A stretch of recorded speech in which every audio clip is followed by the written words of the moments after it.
Right, so hi there, I'm the Utopian Trainer. Welcome to this video here. So happy International Women's Day to all my followers, subscribers, and everybody. So Evelyn, happy International Women's Day to you. Oh, thank you. I actually had forgotten. What are you going to be doing today? What's your normal day now? My normal day is I teach online, Yeah, and so I do have a few classes in the afternoon. I also have a YouTube channel, and so I will be editing a video for that. that sounds really cool. So yeah, so how long you've been living in Poland? How long you been living in now? Oh, wow. It'll be 7 years in May. Oh yeah, 6.5, 7 years. time flies, yeah. Definitely. And we did have a time we were actually working for the same organization because you were doing reviews for Wrocław Uncut and I was doing the beer, doing the beer Yes, review. that's right. Oh, wow. Way back. Yeah. I remember like you and I and Jago or Greg, we were having beer at with the Marianka, with the pizza outside. Aperitivo, yeah. Uh, Time Yeah. does fly. Yeah, it's been this is how we met originally, that time and those other people as well, I seem to recall. And that thing's I haven't done a review for over a year now because basically the website Ottawa Uncut has gone into like hiatus because of the whole issues with the pandemic. I remember Greg said to me, I don't want to send people to this pub, during this time. So let's not try to encourage. So because that my beer drinking's massively gone down, but it's probably for the best anyway. Yeah, same here. So yeah, 'cause yeah, I love writing. That's sort of one of my main passions. But yeah, I haven't done anything for World Cup Uncut in a while. It's like like the only thing I think of, well, I could have a list of the vegetarian restaurants that are still open and haven't closed. hmm God, that sounds depressing. Yeah. Yeah, I hope the Uh, Roots still going because I remember you wrote a review of the Roots, which is close to the Kino Nova Horizonte. There's a vegan place where they do sushi, and I thought the food was so good there. Like the vegan sushi they were doing with like beetroot was like really oh nice. yeah, it was really good. I haven't eaten there at all. I should get takeout from there. Yeah, yeah. I'm not sure if But they're still going to tell the truth. I'll have to check that out afterwards. yeah. So here we are. We're in this series. This is the first video in which I'm going to be asking various people who are occupying themselves with various themes about what their utopia is. I was just thinking these videos are mine in which I'm just blah blah blah blah blah for 10 minutes. I'm thinking, yeah, maybe it's getting a bit monotonous. I need to include other people. This is how I see utopia. We're all like the ability to talk with each other and providing some kind of program, some kind of framework for just dialogue so we can just talk with each other. So this is what this is about now. So Evelyn, what's your feminist utopia? Okay, so yeah, feminist utopia. I think so. I brainstormed a whole bunch because the first time I thought about utopia was back in university, and that was more thinking about sort of the end, the goal or the ideal thing. I think the main thing I see for feminist utopia is where people don't can raise children without fear of being damaged economically or without Mhm. fear of losing houses or losing access to food or other social services. I feel that sort of under capitalism, women's work and actually the work of a parent has been systematically devalued, and that so we consider that anyone who is in the role of a parent or a caregiver, we don't. So it's not something we pay them to do. Mhm. And the idea of or the idea of like paying women to stay home, it seems like something that a far right government would do, like Poland with 500 plus. And so I guess my goal, my sort of vision for utopia is where people can, you know, people can live and raise children and sort of exist and pursue their passions without fear of losing access to home or housing or at worrying about food or anything like that, because I feel like a lot of the work that is done now, especially sort of watching my friends back in the US, a lot of work we do is sort of under threat of economic problems if we don't go to Mhm. work. And Mhm. I feel like when left to our own devices, people do work. I Mhm. mean, if if you even if you remove the threat of, for example, abolish rent or make it so there's sort of like a basing housing center for all people, people are still going to do stuff. we're Mhm. still going to create and cook and garden and create things and do things and take care of each other. And all of those things are useful and are valuable to a society. But we've gotten this idea in our heads now that work is something where, you leave your house and you go do something in an office or a factory for somebody else. And that's work.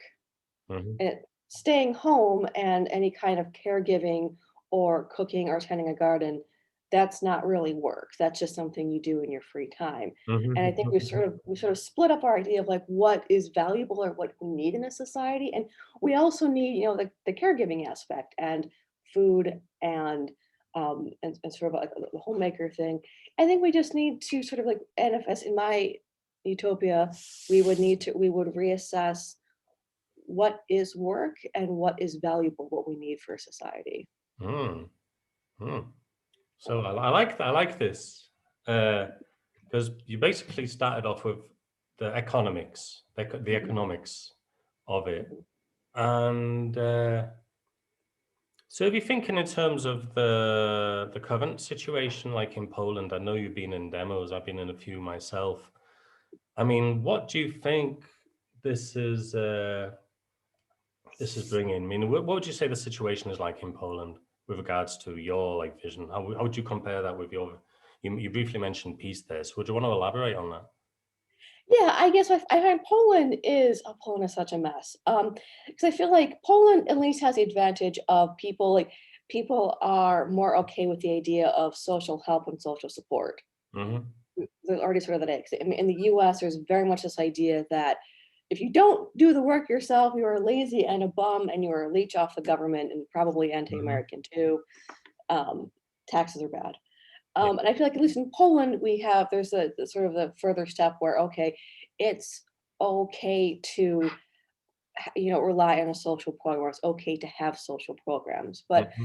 I sort of think that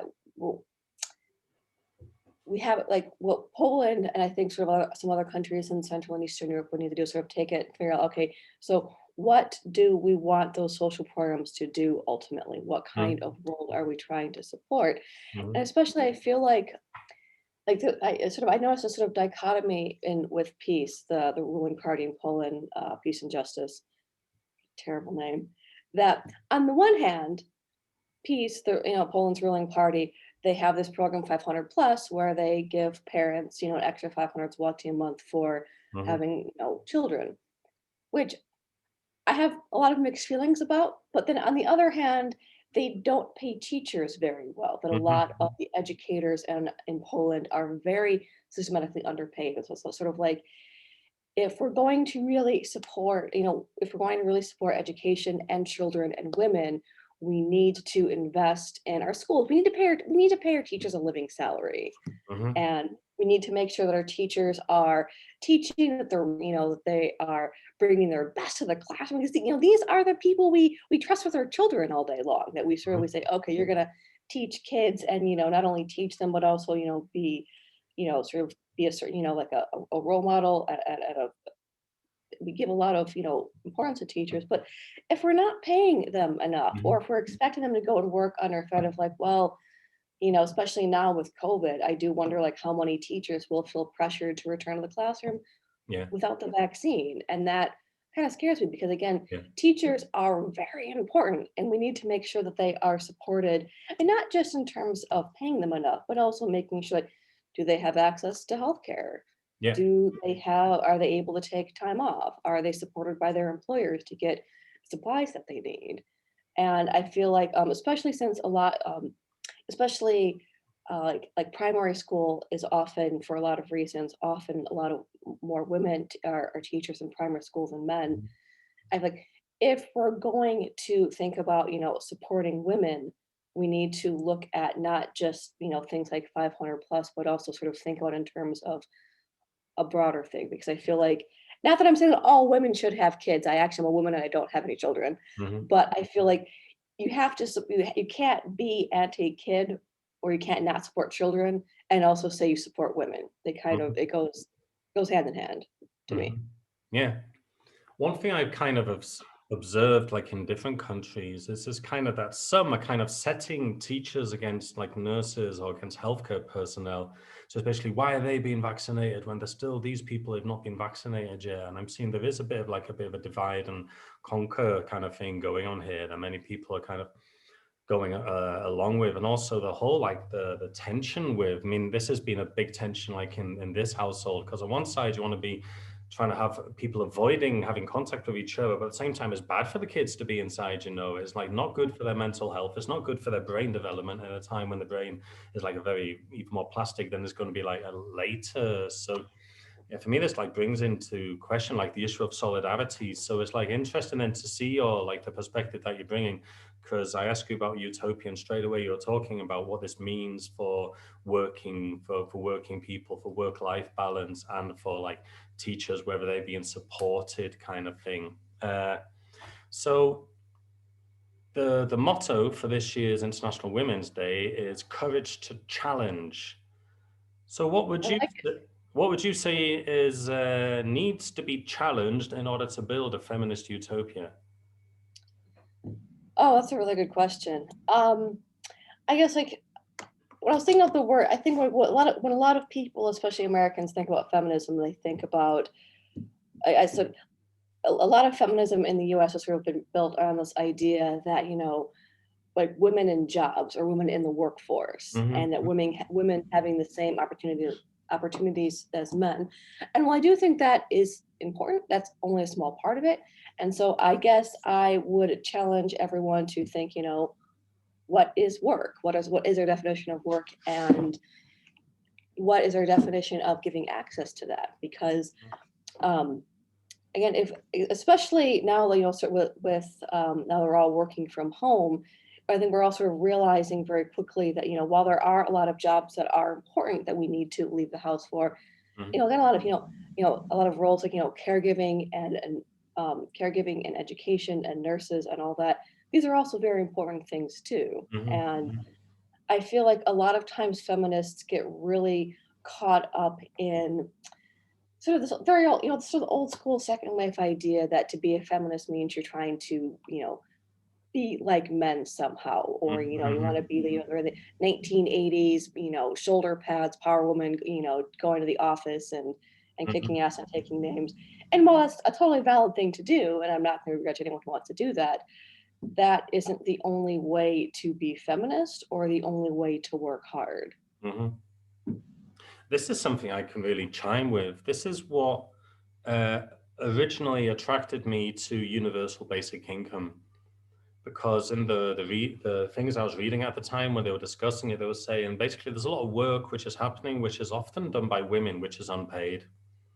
And Mhm, this work, like bringing up children, is later being used. The whole education that children are getting, like at home, is then later being used in a profitable kind of way by the people in the businesses. They are then drawing like financial benefit from this. So because of this, and I've heard this called as the pink work, should mhm. be then it should be remunerated in some way.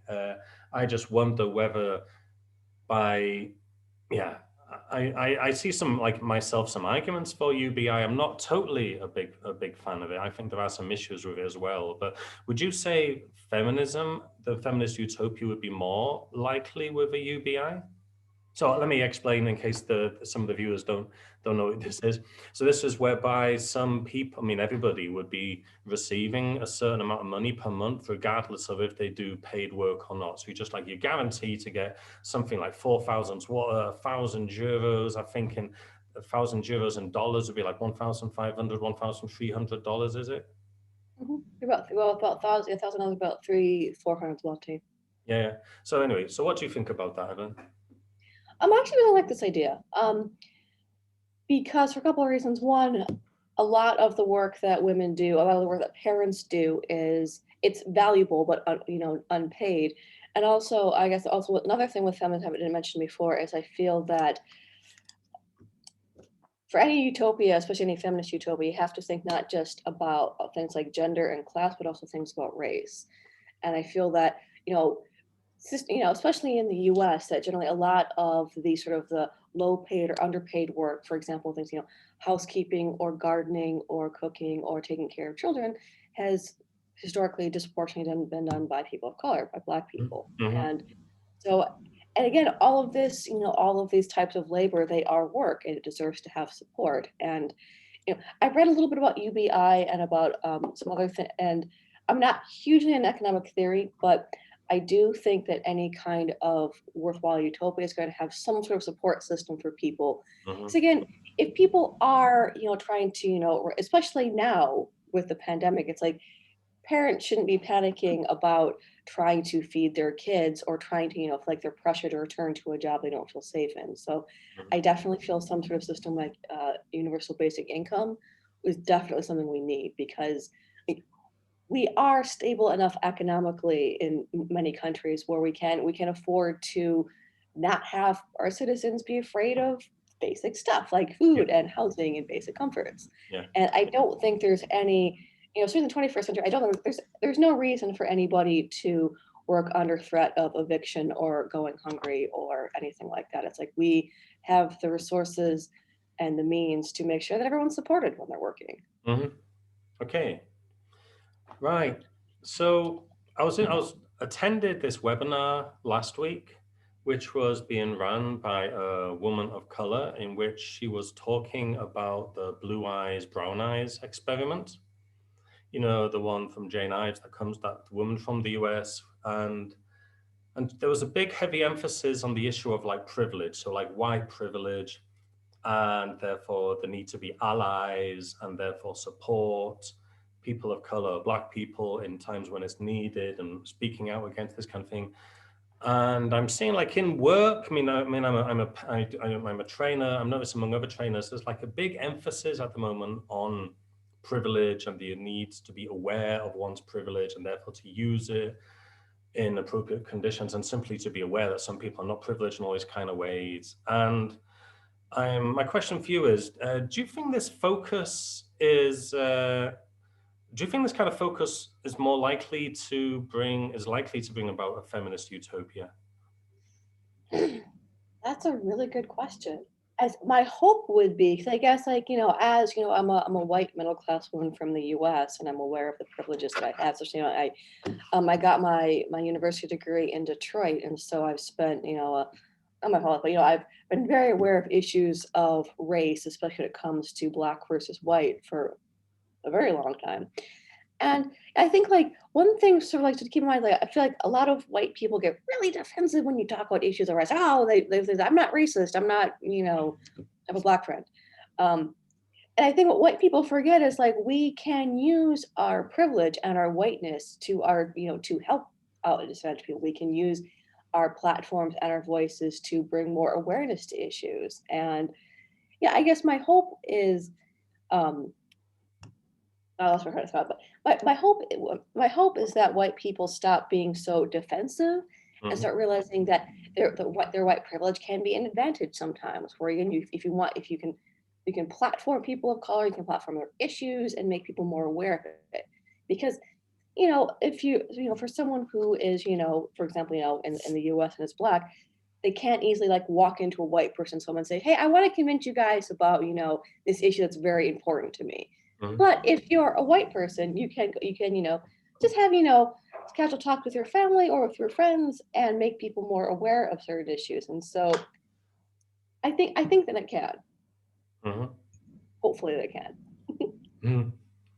Now, with me, I mean, when I've been reading, there's been a wave within the last few years in Germany to focus on like anti-racism, and a lot of Black women of color have been doing trainings and things like that, and I've been exposed to this. And I'm hearing about experiences that really I would like so shocking. The fact, I mean, for example, just like strangers grabbing their hair to see how frizzy it is and things like that. So I'm like, it's so shocking that like in 2021 that this kind of thing is going on, in societies that consider themselves to be civilized, and I'm thinking it's good for like white people like me to simply be aware that this kind of shit is going on, and because it just really says something at like an individual level. Why do people feel I'm thinking German now. Why do people feel so strong enough, even they allow themselves to do this kind of behavior, and therefore I see this like a positive thing with the whole like issue of like privilege and being simply aware of what one's situation is with that. But go on.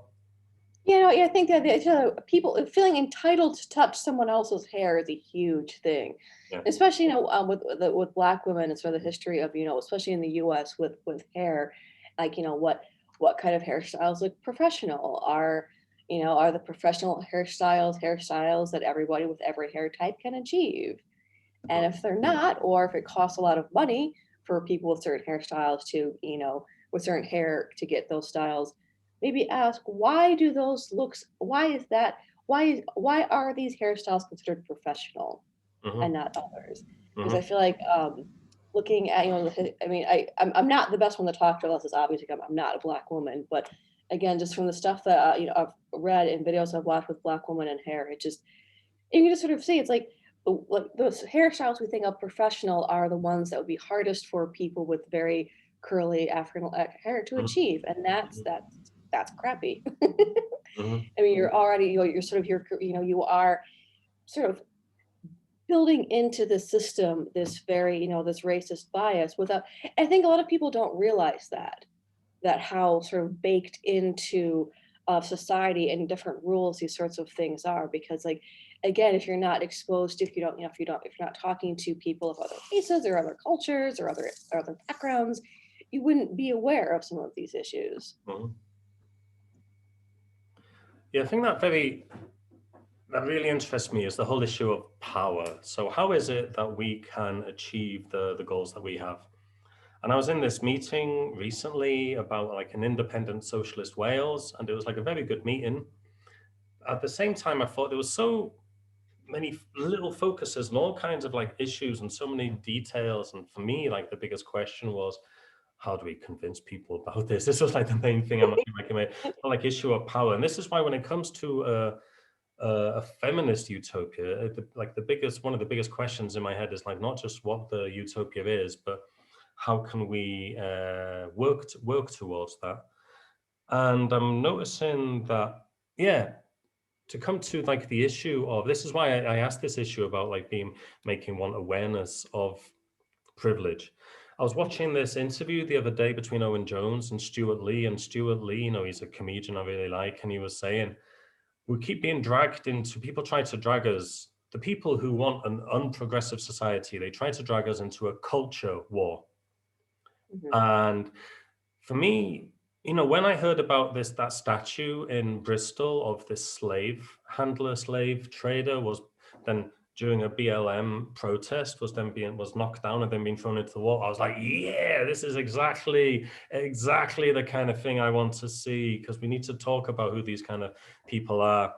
And then after a while, though, I noticed like in the UK, and I think it happened in the US as well, that the whole like radical issues with what BLM, what Black Lives Matters want, suddenly became a discussion about the Confederation flag or about like statues and schools being named after people. And then part of me is thinking, from the perspective of me supporting getting rid of these statues and throwing them in the water or whatever, from that perspective, I'm thinking, but is this sidetracking us? Is this like a distraction? And is this playing into the hands of the non-progressive agenda that we get focused on this kind of thing rather the whole like transformation? We focus our energies into having like arguments. You know what I mean? Oh yeah, cause I definitely, I mean, like with the statue thing, I mean, in the U.S., it's like I think the moment I was delighted with was there were some statues of Christopher Columbus pulled down, and there were several like natives from different tribes standing around. Sort of, and that to me they're very powerful moments. But Mhm. you're right. I think simply pulling down one statue of one slave owner isn't, I mean, it's a great symbol, but it's not, and it makes for great Instagram. It makes us click on it and like it, but I don't, you're right. I don't know if it's really is it really change? Because Mhm. I feel like, especially in the US, we need to have a fundamental change about how our history is taught, how we learn history. Yeah. Because right now, like if you get through history classes in the US, class is almost completely left out of it. We don't talk about class or Yeah, capitalism that much. We don't talk about working class very much. We don't, I mean, and if and sort of and we have this lovely fairy tale idea in the US that anyone, any immigrant can show up in the US and anyone can make it. It's the American dream. And mhm, the reality is much more complicated than that. yeah, And also, in particularly, we have this history that we have removed our most painful parts. Like somehow yes, we have a US history where we have no slave owners. Somehow we had all these slaves, but nobody owning the slaves. Or we had this land that was not ours to begin with, that was populated by tons of different Native American tribes, mhm, and whose culture we have, borrowed has very much affected ours.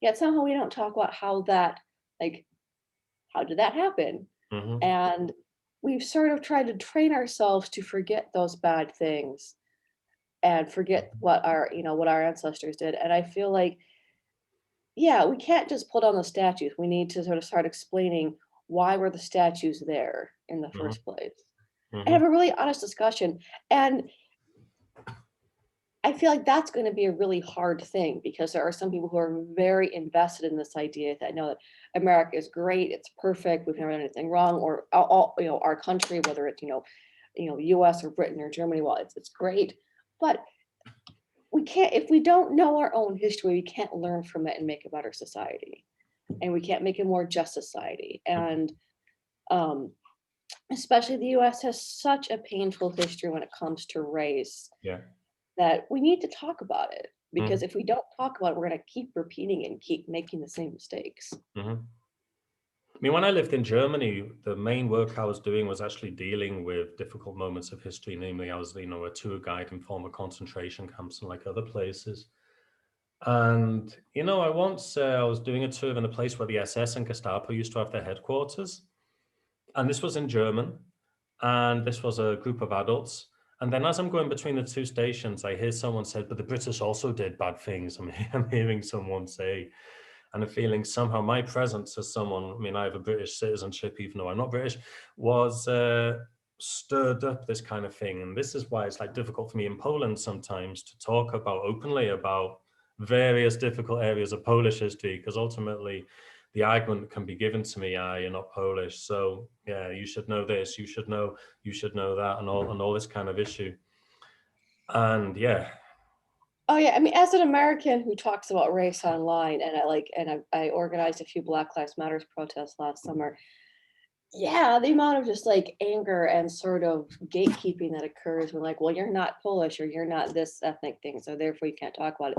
And while I do think, for example, like a lot of, I think like Black Lives Matter should be people of color centered and it should be led by Black people. I feel that there is this push sometimes people say, okay, well, you're not from here, so you don't really understand here.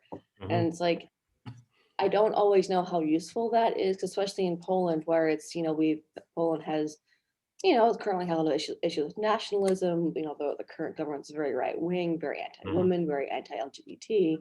And I don't know how useful it is for someone to, because I'm okay someone criticizing American history. It's like, it's a big mess. Come and take a look, please. Come criticize it. I invite all of you to. mhm. But when I feel like a lot of people get very defensive when other people criticize their country, when it's like, no, you can't know. You're an outsider. It's our history. And it's like, no, and I don't know how useful that attitude is all the time. Yeah. To tell the truth, if someone with me criticizes UK history, I'm like, I'm totally on board, man, totally on board, dodgy things. But when they start talking about Cymru, about Wales, then I'm acting a bit differently. And it really depends on who it is. Because if someone is someone born in Poland, then I'm kind of okay. But then with English people start talking about Wales, there's a whole like power relation there, which gets me kind of defensive. And I think the thing for me is, and this is how I see like as a barrier towards utopia. So back to the power issue, is that we tie our identity with whole big things. Yesterday, I watched the video of Whitney Houston singing the Star Spangled Banner in the halftime. I don't know if it was called halftime, but during the Super Bowl in, I think it was 1991. Because my wife, as part of this, there was a feminist series of films in Nova Horizonte in the cinema here in Wrocław. And And because I watched this video and I was watching it, Whitney Houston, it was like an incredibly emotional. I was like almost crying watching it. Mhm. And because she is singing incredibly beautifully. And I was never a fan of her. I'm like a metal fan. I was never into her. But her voice was incredible. And there was this whole experience. I don't know if you've watched it, but maybe you can have a guess, because you were seeing this was the year or the same year that the Iraq War, the first Iraq War, was taking place, and it was described as like a high point of U.S. patriotism. So you're seeing her singing, you're seeing all the stars and stripes being waved in the crowd. You're seeing people getting heartily singing along. You're seeing at the end, and this is the thing that really set me off when it comes to the end with the big climatic, and I think the US anthem, the music is beautiful. I really do. And then there was this, what you call it, a flyover of these like fighter planes went right at the end. And I thought, my God, I mean, you, thanks to your work, with the help of with this conversation I had with you before, this consultation I had with you, I'm preparing Germans to go to the US and trying to say, okay, these are kind of issues there. And this was like so powerful, so powerful. And at the one time, I was like, I know some people called her Whitney Houston because there was considered among many black people that she's not actually effectively representing them, and she was always wearing white clothing, and in this she's wearing white clothing, and there was issues with this, but it was said this is like a sign when a black person the first time was openly, not openly, but publicly in front of millions singing the Star Spangled Banner. But I thought this is such an ambivalent thing because I found it beautiful. At the same time, I thought, but the Iraq War and the first Iraq War and white patriotism in the US. I was thinking, oh my God, I can see really how this can be a difficult thing to be critical about, to tell the truth. You know what I mean? I get it. I mean, and like two sort of things come to mind with being critical of where you're from, because my YouTube channel, I call it Detroiter in Poland because I'm from Detroit and I live in Poland. And yeah, I've kind of, I sort of marked myself by where I'm from and where I'm at. Um, but recently, now President Joe Biden was inaugurated in January. Big momentum, it's a big thing in the U.S. because it's good. He's not a fascist. Hooray! It's always a good starting point. Right? It's like could raise the bar a little bit there, but he had I can't remember her name, Amanda something. She was a lovely, amazing poet, and she read a poem, Yeah. and she reminded me of when I must have been like 10, and when Bill Clinton was inaugurated for the first time, and Maya Angelou read a poem. And it was again just like these very American moments with our allotted poets up. It's just pomp and circumstance. It's this very formal, very American occasion, and and yeah, it's sort of. And I realized I'm probably for that time. I remember like I was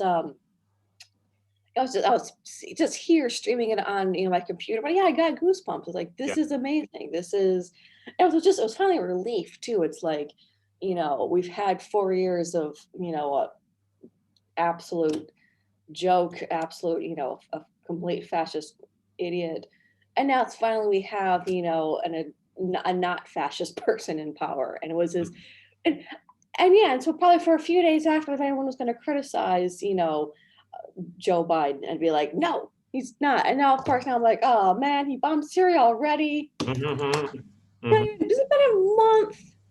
And and speaking of universal basic income, the US Senate just voted against raising the minimum wage. So it's like, man, Yeah. that honeymoon was short.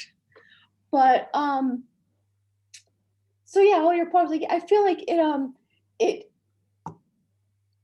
I sometimes really like the idea of being sort of proud and excited about a place, but at the same time, you shouldn't let that get in the way of criticizing. Because I feel like both of these moments we talk about, like Whitney Houston and getting really emotional about the national anthem, or hearing amazing poets speak on inauguration day, like Maya Angelou.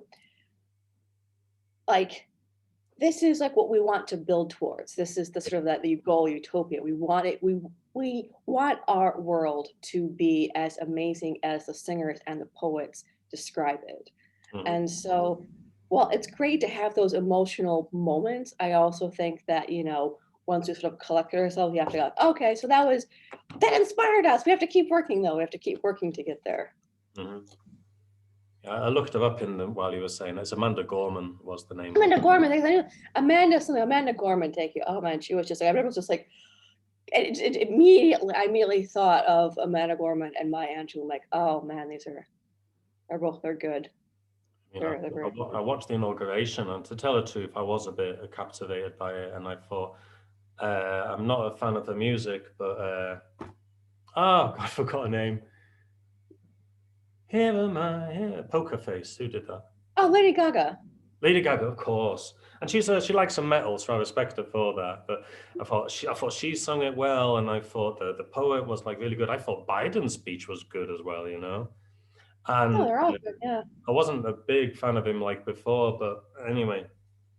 Uh, but I thought, yeah, maybe this is something, there was this kind of occasion, and it's kind of this thing is being seen negatively. This is like too American, this kind of the big occasion. But at the same time, I think maybe this is something to learn from. And as you say, maybe if I've understood you correctly, like the value of like a good occasion, the ability to like emotionally motivate people, I think to give hope to people, but the hope has got basis. I remember this was the whole thing with Obama, of course, kind of hope in the end, Mhm. bombing and and all this kind of stuff was taking place, and the real Yeah. wages of black people didn't increase during his time, but still the whole, like, I mean, the same with Tony Blair. Tony Blair came in with like this mantra of hope, and this is why for me, like, getting into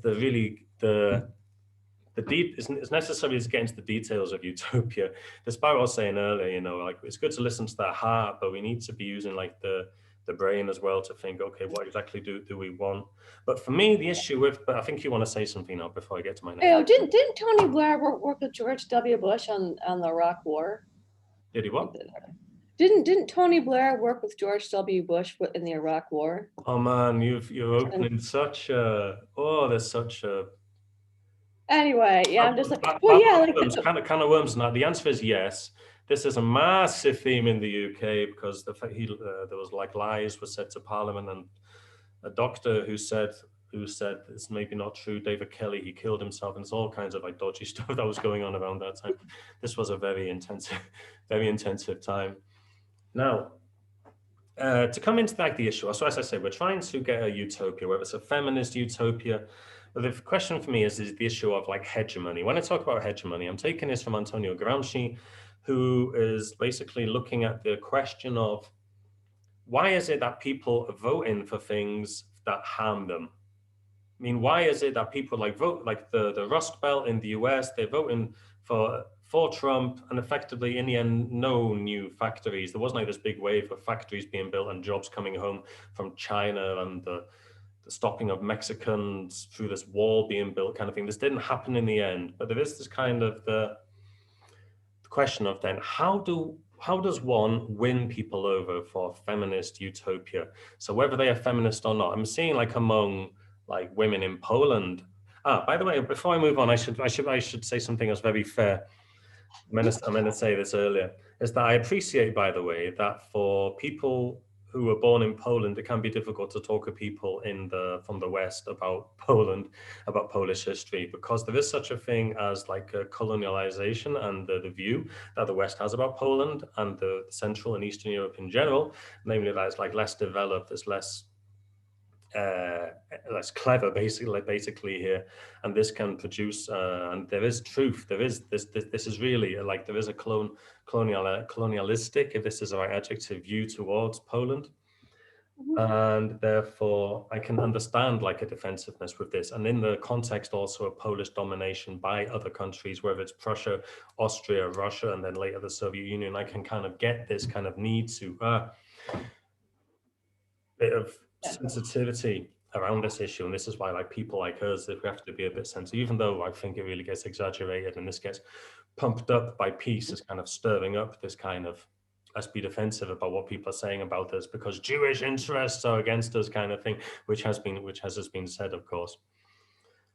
Yeah, well, you're right. I think that, especially with Polish history has been Exactly. I have ancestors who are Polish and left Poland during the Russian-German partition in the 1800s.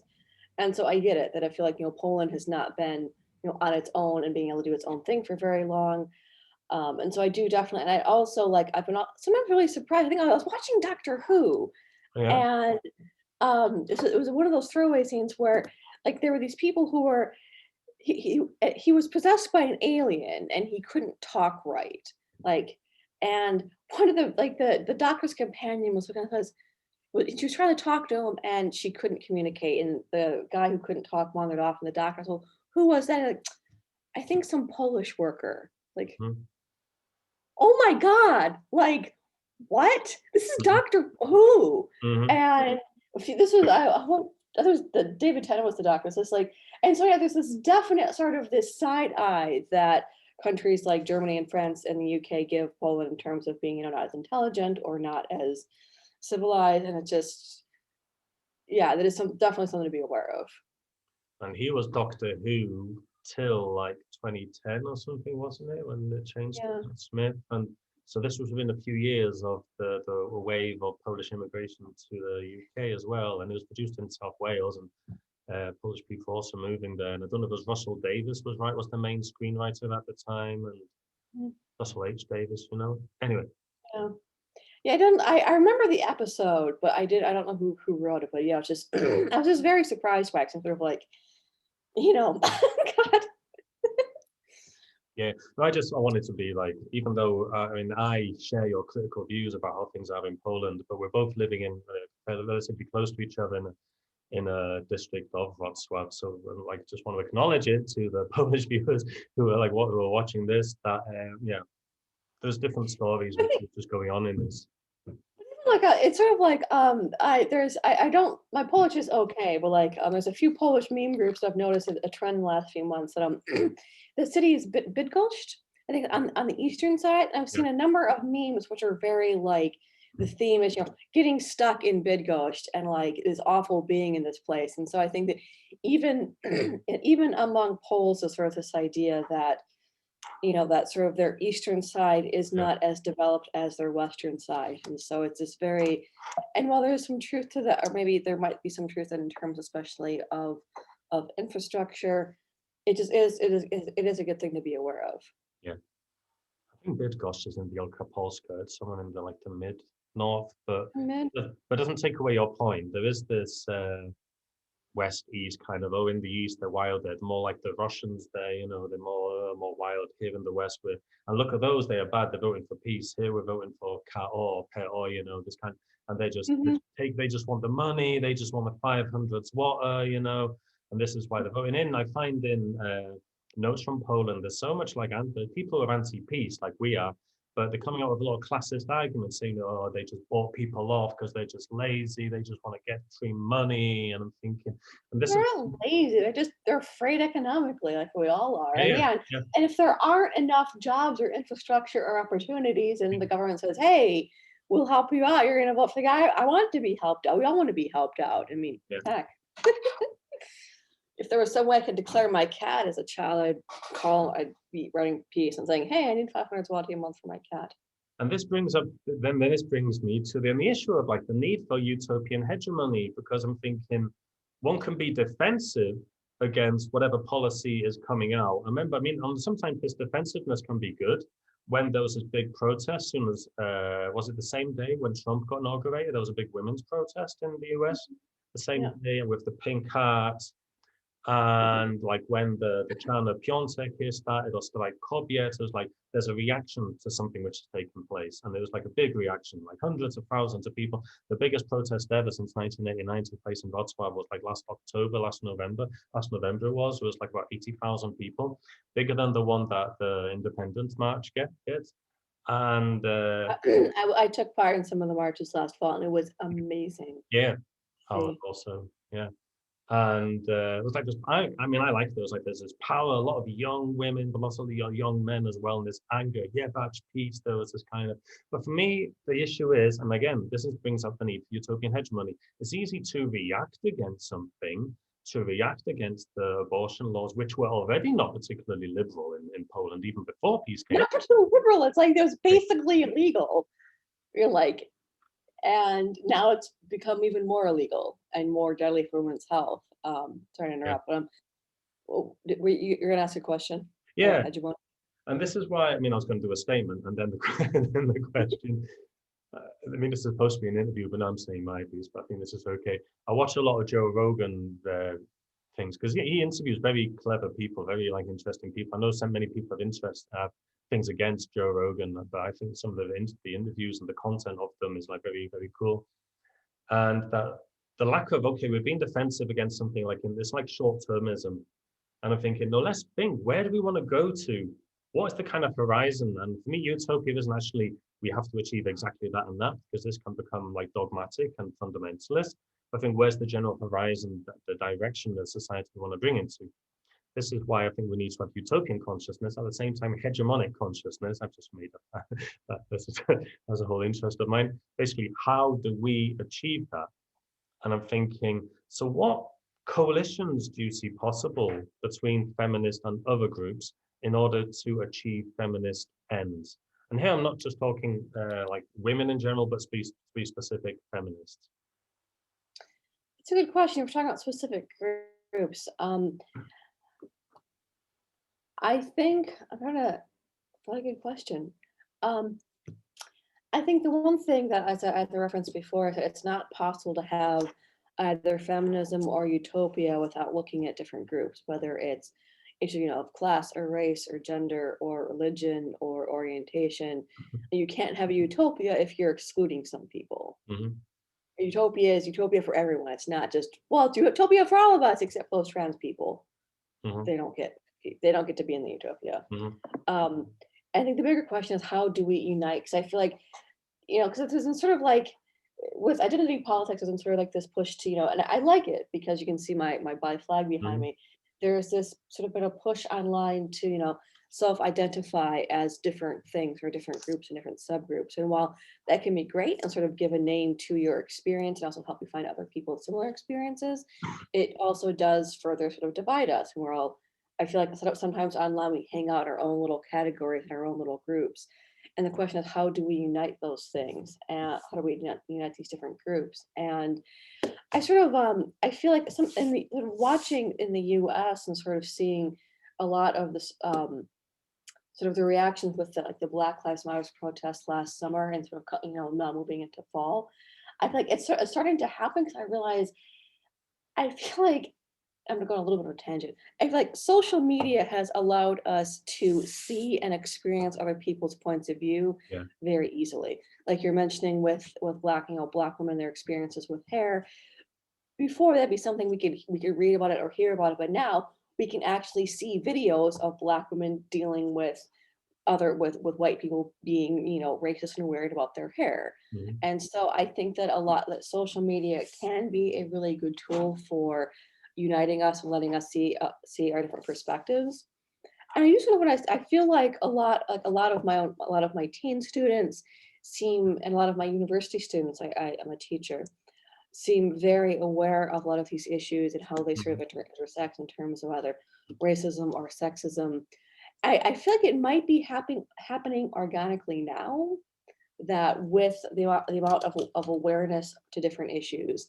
I think especially at Black Lives Matter last summer, I think really pushed, at least in the US, the issue of racism directly in people's faces, because like that issue of police brutality had been talked about for decades in the US and hadn't really gone anywhere.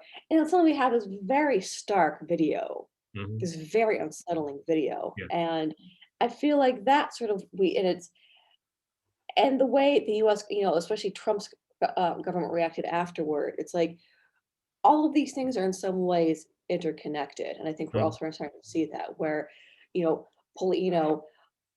like, especially watching the police and the police force, something about said they're crazy with, the amount of like equipment they have. And, some departments have tanks and the amount of just like crazy, anti-riot gear they have.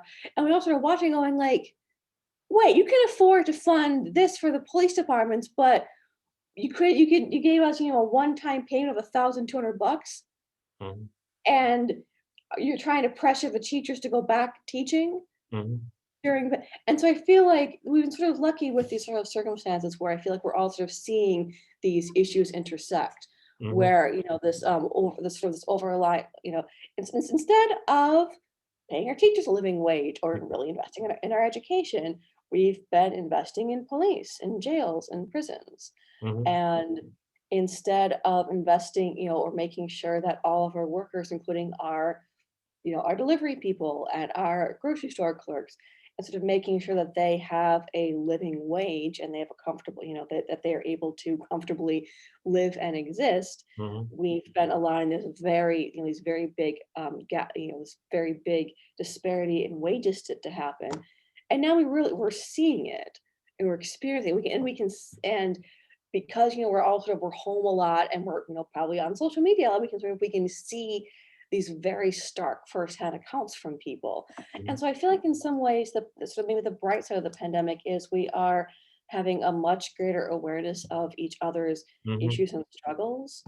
And it's harder and harder to ignore because mhm, especially in the US, it's like, no, we all I want to make sure that, the grocery clerks and delivery people, I if it wasn't for Jobka and, home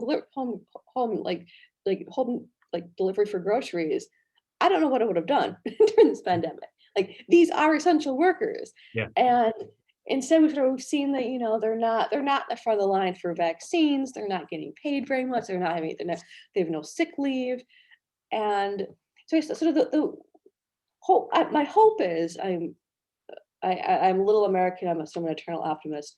My hope is that with that after the pandemic, or and in the next phase of what happens next, we'll continue to be more aware of the issues that people are facing, and sort of again mhm, these overarching issues of racism and economic just inequality, and also how they're all sort of connected, mhm, and how we need to sort of continue to take steps to make our society more fair and more just. mhm. So it's like talking about like consciousness, being more aware of unjust structures, of the unjust situations other people are in. Funny enough, I'm seeing a tie-in now because the talk I went to about like interculturalism, the point that was being made was the need for raising consciousness, and this is something that intercultural trainers can do. So aware that other people like this, other people like that, these people have these needs, you have those kind of needs, these people have these identity, and simply work with consciousness. So I think this is like a good utopian goal to have, namely, so we are more aware of things which are happening. And but then I'm thinking on the one side, I'm like a bit loath to. I'm thinking of the praxis of living here in Poland and the issue with like feminism.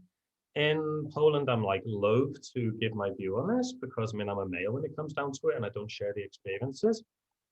But I can quote, well, not give the exact quote, but say there's a Polish feminist called Agnieszka Graf, and I bought a book of hers for my wife, and something I can't remember, like 8 years ago or something like that, in which she was saying is that she's a feminist writer, and she was saying the thing happens is that feminism has, and this was again from the perspective of like 2011, so when there was like things were quite different. But she was saying that feminism in Poland is like an emphasis on like the right to abortion. But then what happens is if you're a feminist and then you become a mother, then you kind of be left alone by it. And it's almost considered to be not the right thing to do, because we're not interested. We'd want to like support the traditional Polish role model for the woman of being the mother. Rather, we want to focus on not doing this and having different forms of what the female role male the female role model is, and the right to abortion. And therefore, she felt like under supported with that. And she was saying other feminists, as she was saying, was also thinking that. And therefore, I'm thinking, I'm hearing within certain talks, I mean, certain people within who are like big in the strike phobia scene are like saying, okay, this is our fight for women, but this is also about the women working in the hospitals, because the average nurse is like 58 years old, and the great majority of them, maybe all of them, very high percentage of them are like women. So the fight for justice for freedom. I remember I went to this China, one of the first China Pyeongtaek protests when we were on Rinnek, and everyone was shouting Volnost kind of thing, so freedom. And I'm thinking the word freedom needs to be like concrete. I mean, what's it mean for the nurses? What's it mean for mothers? What's it mean for people who need an abortion?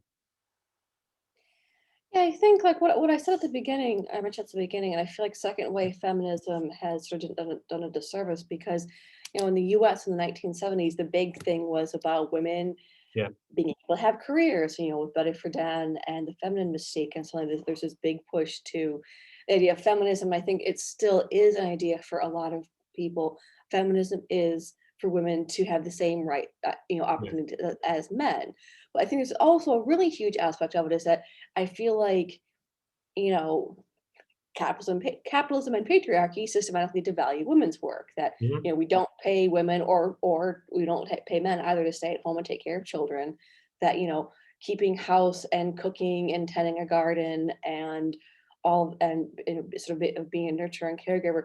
This is not a job you get paid for, Mhm. and part of the reason we that that's been this like we do valued women's work that in our minds that this is just something parents do. Mhm. It's not a work. It's not work. It's not a job. It's not something that definitely shouldn't get paid for. And I think that again, you can't be a feminist and not support children as well, because Mhm. I do think that there is often an emphasis in feminism to like, oh, staying at home with kids is boring. We want to go and fight for like economic equality. And while I think that's definitely valid, there's also, I mean, it's not feminist to look down your nose at stay-at-home parents. Mhm. Like that you can't, like if you're going to be a feminist, you have to support people who are doing doing the work that doing a lot of the work that women have traditionally been expected to do. Mhm. Like someone has to raise children, and there is nothing wrong with wanting to do it. There's nothing inherently not, there's nothing not feminist about taking care of children. Mhm. And I really feel that we sort of we've equated in our minds like things of, like you mentioned power, like power is, being a politician or having Mhm. lots of guns or money. And power isn't something that, women or caregivers or teachers have, even though those people do have a lot of influence and sway over people's lives and people's points of view. Mhm. We don't consider those positions powerful. Mhm. And I think we should go with we need to start and think of why. Why don't we think of those positions as powerful? Or when we think of the word strength, what do we think of? Like superheroes and military stuff. We don't think of strength as something that someone who's very feminine possesses. Yeah. And the question is like, who told you that in order to be strong, you have to be masculine? Mhm. Or Yeah. they have to have guns or money. And Yeah. I think that if we're with when it comes to feminism, we really need to sort of sit back and think, okay, like what is strength and what is power? And Mhm. um, I've talked a lot about women is I think also like in terms of building a feminist movement, we need men along. And that's kind of why I was really happy to see last fall in the women's strike protest and the pro-choice protest, a lot of young men too. And I was very happy to see that because I feel like I think a lot of young men in Poland are sort of realizing like all of these issues affect them. Mhm. That if they're going to be, dating women, this is not just a concern for women anymore. And Mhm. I sort of feel like men's issues have been they've been used by a lot of weird right wing trolls online to sort Yeah. of as something negative. And I think sort of the end result is like if you look at I think the last I mean I my personal feeling is Trump sort of latched onto a lot of the very legitimate anger that a lot of working class men have in the Yeah. US, Yeah. especially like you mentioned the Rust Belt. I'm from Detroit. And he latched onto that and he sold them a very nice sounding idea that was absolute, nasty fascist garbage. But Yeah. I feel like then in any feminist movement, we also have to think about not just undervaluing or devaluing women's work, but also a lot of like manual labor stuff is something that we Mhm. don't consider valuable. Though Yeah. Yeah. we need someone to go do those things. Yeah. And there's nothing inherently less valuable as someone who does a lot of their work as physical labor, as opposed to sitting in office thinking about spreadsheets. Mhm. Like, there's nothing less intellectual about, fixing a street or laying bricks as opposed to doing equations in an office. And Mhm. so I feel like a lot of, especially working class men, have sort of been left out of a lot of issues. And I think that any feminist movement is going to include men as well, because I feel like, again, we need to sort of look at, what is work, Yeah. and what kind of work do we value? What kind of work Yeah. are we going to support? Mhm. And I think that any kind of feminist utopias would support, all workers. Yeah. I remembered yesterday this when was it, a few years ago, whereby there was this famous video where you saw this Native American man was chanting or banging on a drum, and there was a guy with a MAGA hat, a young lad, right in front of him, and they was Mhm. like staring at him, like a bit of a stare out was happening, and there was like smiling. And this was widely interpreted at the time as being, okay, it's just like racism, which is like taking place here, and there was a bit of hate directed against the boy. And then I say boy because I think he was like 16 or something like that. But then there was a big lot of the Nazis got like behind him and saying, no, he was totally okay. But then I watched like the longer video in which you've seen the contest in which this took place, and there was this whole story because he was in the middle of a bunch of lads, and these lads had been marched for life, so an anti-abortion parade, and but the guy with the Native American, he was like, there were these people who were black who were basically saying, you're a load of shit, you load of people over there, and there was a conflict divide that was growing. And then in the midst of that, the Native American guy came in, starting to distract people from the conflict. And then this turned into like this, the lads were like going along with it, and like they were considerably mocking the Native American guy. And I was funny looking at it because I'm thinking, ooh, I have to finish soon because people are coming back. I'll have to close.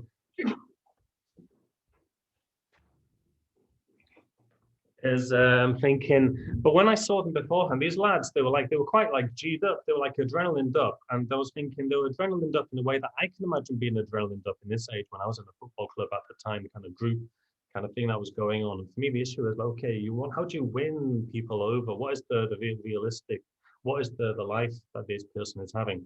So I need to be quick because otherwise my son is going to be walking in here, my wife as well. Right at the end, I want to share some photos of you. I think I do it from there. So here's you at where was this? March Roof Nostri, was it? Was it Yeah, it was either the March of Nostalgia or this was one of the stop. It might have been the Stop Durham protest, all right. because and it was obviously a LGBT march in Wrocław. Oh, this is me in drag. um, and here I am at a Polish organized anti-Trump rally. God, that was amazing. Yeah. That was a really amazing time. I was hoping to ask more questions about this, but really I will not be able to do this video in about 1 minute. So Oh, uh, it's all right. yeah, so sorry about that. Another I time. think we had some really, I think we had a really good discussion. So Yeah, I thought this thank was you like for 10 having me on. minutes. Sorry. No, Okay, wait a I minute. said they pay me to talk. I'm saying wait a minute too. I'm saying wait a minute over there. Fanny, could you give me 2 minutes before you come to me? I'm doing a video now, mate, okay? The issue, trying to be a utopian trainer while also being like a father, and sometimes these things are produce like a few tensions, but so this is why I'm getting towards the end of this. So really, Evelyn, this was really great. I thought this would be 10 minutes. No, that's it. Like I an love hour and talking. 10 minutes. I have a lot of opinions about this, so I can go Yeah, on and on. yeah. So do you want to say something about your YouTube channel? Yeah, so it's Detroiter in Poland, and I focus on a lot of left-wing issues, a little bit of pop culture.